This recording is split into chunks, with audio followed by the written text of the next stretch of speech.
Hi, everyone. Meteorologist Bill Rentschler alongside the birthday boy, meteorologist Carmelo Lattuca in the 1011 Now streaming studio. Carmelo, we have another edition of the Weather Academy today. New segment again.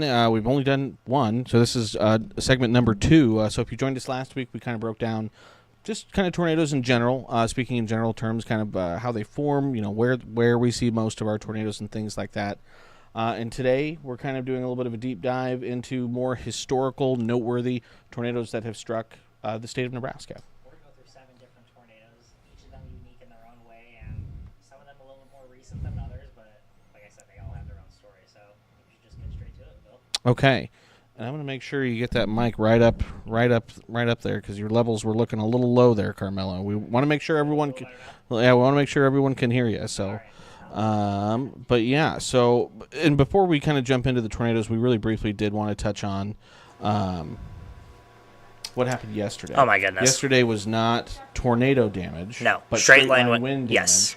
But sometimes it's hard to tell the difference between the two. And it can be just as impactful, depending on the wind speed, obviously, but very impressive what we saw yesterday. I think, 92 miles per hour in Denton, 83 mile per hour wind gusts here at the Lincoln Airport, and I think up to 90 miles per hour closer to Omaha. So that's when you start getting into the, I mean, you were looking at, if you were to compare that to where that would rate on for a tornado, that's EF0 to kind of EF1 level winds.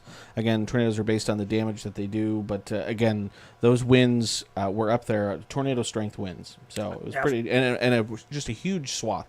A lot of times a tornado, it's maybe a fairly more narrow, could be a couple hundred yards wide to maybe 1,000 yards wide, but This was across the whole city.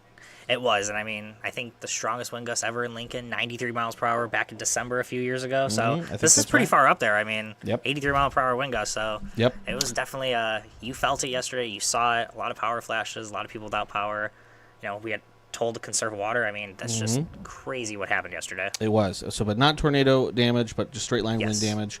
And so again, today, like the image kind of says here, we're going to dive into more historical and noteworthy Nebraska tornadoes. And there's really one place to start probably on this list, and that is with the only F5 tornado to ever strike the state of Nebraska. Again, historical, official tornado records go back to 1950 for the state of Nebraska. And so it's May of 1950. Through that time, so through 74 years now, there's never been an EF5, and there was only one F5 tornado to ever strike the state of Nebraska, and that was in central Nebraska, kind of developed out near the Hastings area. Yes. Tracked northeastward. And then lifted. It's just south of kind of Columbus, but near the Bellwood area. I mean, on the ground for quite some time. Long time. Went through a multitude of counties. Unfortunately, we had 2 fatalities with this tornado. 15 people were also injured. About a quarter of a mile wide. I know people kind of correlate. Stronger tornadoes is usually bigger tornadoes. I mean, we've seen tornadoes bigger than this, and this is the only F5 recorded in the state. So.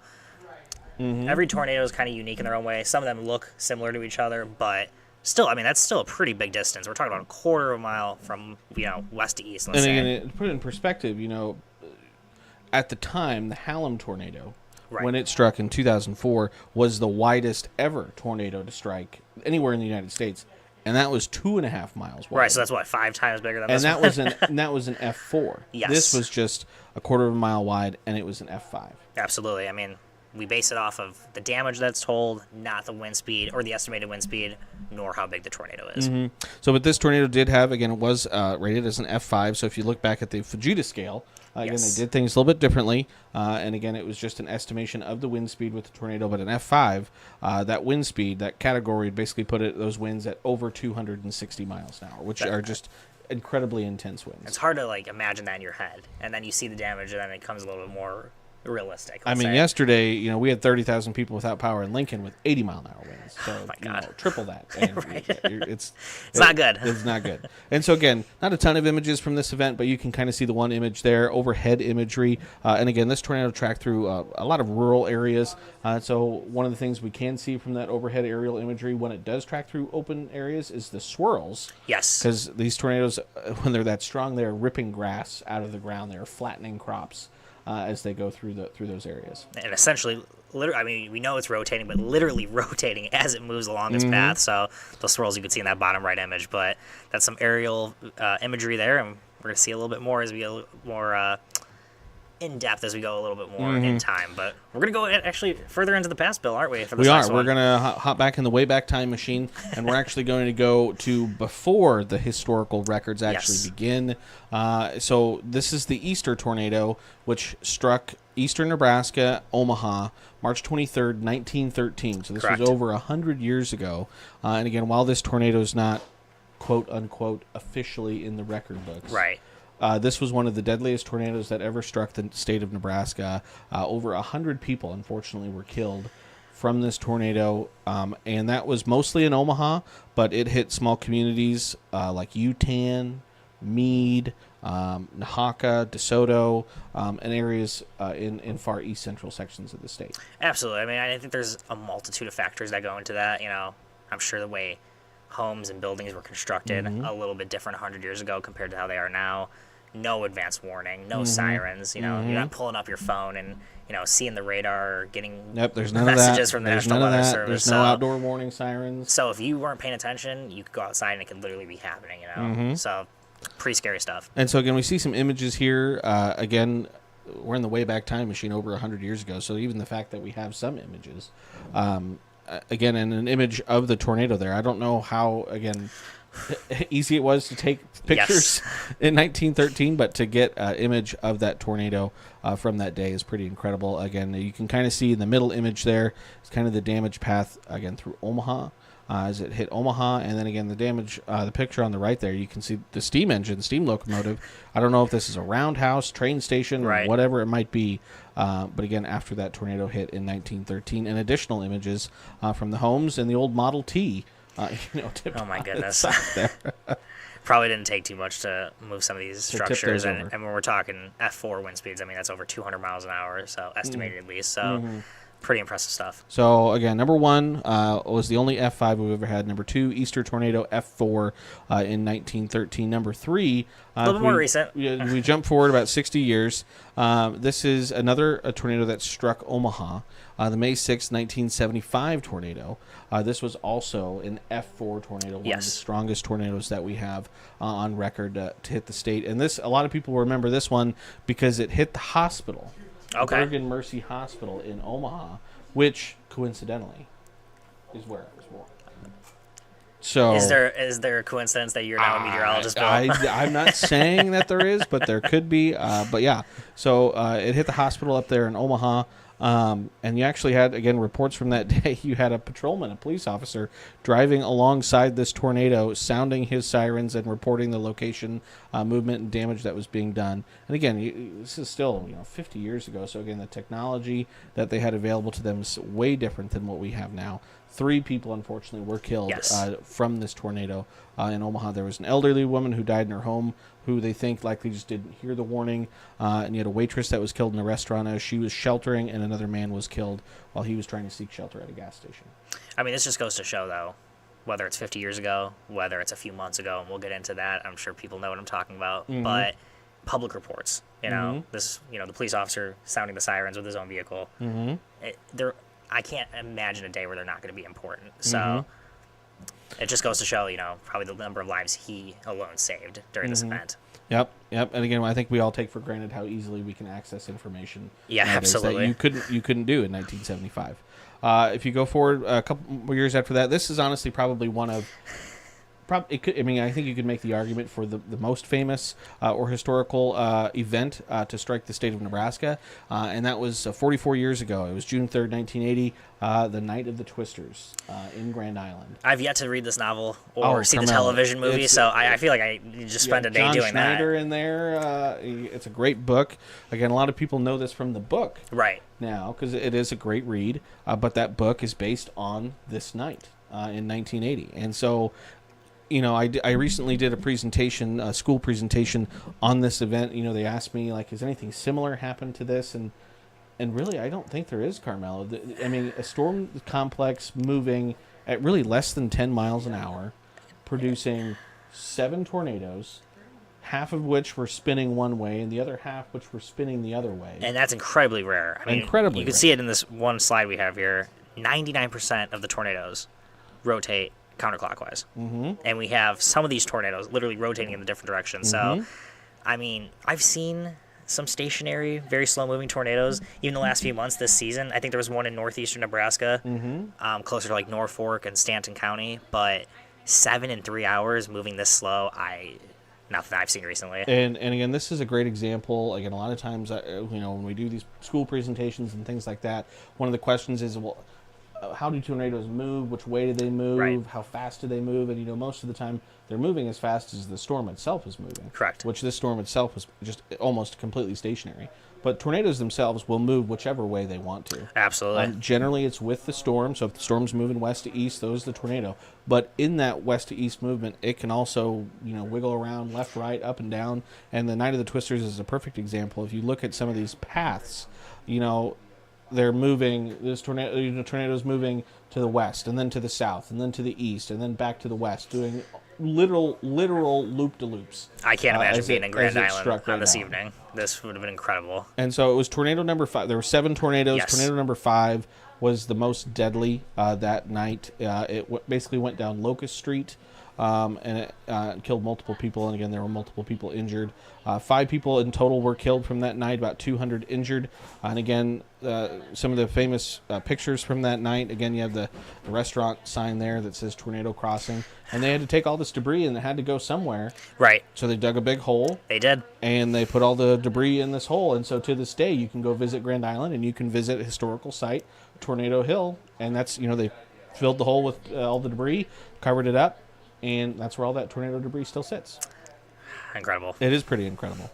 So again, that June 3rd, 1980, Night of the Twisters. More recently than that, though, again, this in the immediate Lincoln-Lancaster County area is probably the most famous tornado that we have had, and that was the Hallam tornado, May 22nd, Yes. 2004, F4 tornado, and as I mentioned earlier, at the time, the widest tornado ever 2.5 miles. observed in the United States. 2.5 miles wide. At its widest point, wasn't 2.5 miles wide the whole entire way. Right. It kind of shrinks and grows and shrinks and grows, but at its widest point, and when it struck the village of Hallam in Lancaster, about 2.5 miles wide. I mean, this tornado was on the ground for almost 2 hours, traveled over around 52 miles, damaged hundreds of homes, and the cropland damaged 150,000 acres damaged in total. I mean, this cost millions of dollars in damage. And again, we're looking at footage. We actually do have video footage. Yes. This is footage from 10/11 that we shot, again, 20 years ago now, when the village of Hallam was, again, just destroyed, utterly destroyed. And again, you can see paint ripped off the siding there of some of these homes. And again, just destruction for the town of Hallam. And again, one of the more violent tornadoes that we've ever seen in the immediate area. And again, you can look at the trees in that video there. They're just, we're all oohing and awing at the trees right now after what we had last night. Those trees are there's nothing left on those trees. And if this doesn't go to show you, anyone in particularly big cities, I think, say it a little bit more often. Oh, it can't happen here. It can't even happen close to here.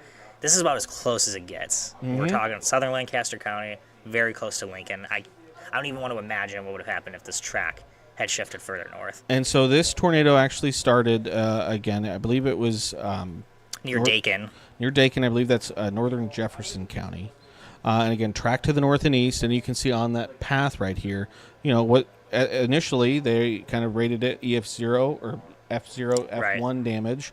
But you can see as time went on, it clips Wilbur there in Saline County, F1, F2 damage there. Continued to intensify. Then as it hit Hallam into southern Lancaster, southwestern Lancaster, that's when there's that F4 damage there. Right. Destroys the village of Hallam. That's around 8:30 that night. Continues to track. It still goes for another 30 or 40 miles. Again, it travels just to the south of Hickman. It just clips the southern portions of Bennett.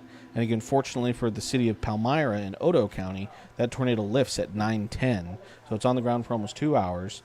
But lifts just before it kind of moves through Palmyra. Most definitely. I think it's also important to note that, the strength of the tornado is not going to be consistent throughout the whole path. So if it reaches a certain designation, even if it's a short period of time, I mean, we could talk about just a few minutes, we're gonna classify that tornado as, so for this one F4 wasn't an F4 the whole time, but we'll classify it as an F4. It was an F4 though when it did strike Hallam. Yes. It did weaken a little bit after it struck Hallam. It did shrink a little bit. Yes. Again, still a pretty intense tornado. Again, that was just 20 years ago. 10 years ago, again, another famous tornado outbreak in Nebraska, in northeast Nebraska, June 16th, This is up there with, 2014. if you're ranking these, this is definitely up there. This is up there. The Pilger tornadoes, EF4, we're now in the enhanced Fujita scale sort of era. But that day, you had, it wasn't just one tornado, you had multiple. You actually had 4 EF4 tornadoes. And a very, geographically not that far apart in distance. We're talking about a few counties. And if you look, since the enhanced Fujita scale was kind of put into place, which let me just double check real quick, that was in 2007. Right, so some of these we're calling F4 and F5. So now we're getting into the EF4 and EF5. Since 2007, there's only ever been 6 EF4 tornadoes in the state of Nebraska. And we have 4 of them on 4 one day. of them are here. We'll actually now have 7 now that we've reclassified Yes. a tornado that we might talk about here in just a second. Absolutely. So 4 of them happened in one day up there in northeastern Nebraska. And again, one of the reasons why this is so famous, not just in Nebraska, but I'd say in the weather community, Absolutely. is again, you had multiple tornadoes on the ground at once, and we had one spinning counterclockwise and one spinning clockwise. 2 EF4 tornadoes basically within the same storm complex. I mean, Yes. I know the Night of the Twisters is up there in terms of the number of tornadoes at once, but that's pretty incredible, you know. And both of them 500 yards in diameter, in width, and 1 touchdown just to the southeast of Pilger, 1 touchdown just to the southwest. The paths actually crossed over at one point, so I mean, unbelievable. And again, unfortunately, there were injuries Yes. and several fatalities with this. And again, we say incredible and the video and all that stuff. We also want to be mindful again. There were people, unfortunately, who were hurt and injured by these tornadoes. But again, just the power of Mother Nature is just it's something to behold. And again, we mentioned it earlier, but the aerial photography, again, another good shot here. As that tornado moved through the Pilger area, again, you can see the swirls Yes. in the farmland, and again, as it moved through the town as well. That's something you never want to take for granted, when the sirens go off, heed them as if it's, whether it's on the ground or not, always want to take it seriously. And I believe, again, this event, so 10 years ago now was the Yes. last time we had tornado-related fatalities in the state of Nebraska. I believe So that's it's been- correct. Been 10 years. Which again, if you go back to obviously the most recent, this is one that's going to go down that folks will remember probably for a good long while, and that's the Arbor Day tornadoes, April 26th. So just a few months ago. Again, there was a number of tornadoes that day. If I check my numbers here, I believe across the state we had 25 tornadoes. Oh my gosh. That day. And from central Nebraska into eastern Nebraska, obviously the biggest ones were in eastern Nebraska that day. Not too far from here. Not too far from here. Obviously, you had the Garner Industries tornado that hit northeast Lincoln, EF3, max wind speed estimated to be around 158 miles an hour. There were injuries at the Garner Industries Yes. building. But again, they had time to shelter, move to their reinforced area. That's why we didn't see more. No fatalities, which is, again, a good thing. But then, again, just recently, we had the National Weather Service come out and upgrade the rating of the Elkhorn, Bennington, and Blair tornado, which originally was rated as an EF3 with max wind speeds of 165 miles an hour, which if you look at the enhanced Fujita scale, that's where it Very caps high out. end. That's as high as high end strong as end EF3 EF3s goes. can go. And so the only thing they did was they upped it 5 miles an hour. Yes. So estimated max winds of 170 miles an hour, and that puts it into the low end EF4. And this was the first EF4 since the Pilger tornado, so we're talking about a 10-year difference. And so again, video here. This is viewer submitted video that we had into the newsroom from that day of the tornado as it kind of hit northeast Lincoln, then moved up towards Waverly, and then into the northeastern parts of Lancaster County. And again, that whole storm then just kept going to the northeast. And again, some of the imagery, the radial velocity imagery from that day was just pretty intense. And again, Yes. indicative of a extremely strong, violent tornado on the ground, which is exactly what we saw from that day. No, I don't think people are going to forget this one easily. I mean, the one that was in Lincoln especially crossed over onto I-80. I know there were a lot of people driving on I-80 that had, you're seeing cars go, 15, 20 miles an hour on the interstate. That's just unheard of, but obviously necessary when you're talking about something like this. Yeah, and so that's kind of our list, Carmelo. 7. I mean, there's more. Let's be happy. Right. Let's be happy we're not talking about a lot more. There's not more. Yes. Again, if you look at the records, the official tornado records, I have a spreadsheet. Yes. And there's about 3,000 tornadoes in that spreadsheet. Again, from 0 to 5. Yes. Correct. Yes. Yes. Most of them are EF0, and I'm sure that's at least over 1,000 at the 0. I ran the numbers. Hold on. There's 3,000 rows on here, so sometimes it takes me a while to scroll through. 1,090 F0s. Okay. 691 F1s, 283 F2s, 91 F3s, 50 F4s, 1 F5. 76 EFUs, EF unknowns, right? 432 EF0s, 193 EF1s, 82 EF2s, 19 EF3s, 6 EF4s, 0 EF5s. So from Fujita, enhanced Fujita, that was what, mid-2000s? 2006, 2007? 2007. That's so only 6 EF4s. Now it's 7 now that they with changed. This one. Okay. Yeah, that they changed the Elkhorn, Bennington, and Blair tornado. But those are our 7 tornadoes that we kind of think stand out the most. Again, F5 tornado back in 1964, striking central Nebraska. Only F5 or EF5 to strike the state. The Easter tornado, 1913. Omaha tornado, May 6, 1975. Grand Island, Night of the Twisters. Hallam tornado, the Pilger tornadoes, and the Arbor Day outbreak. Most recently, the Arbor Day tornadoes. That's correct.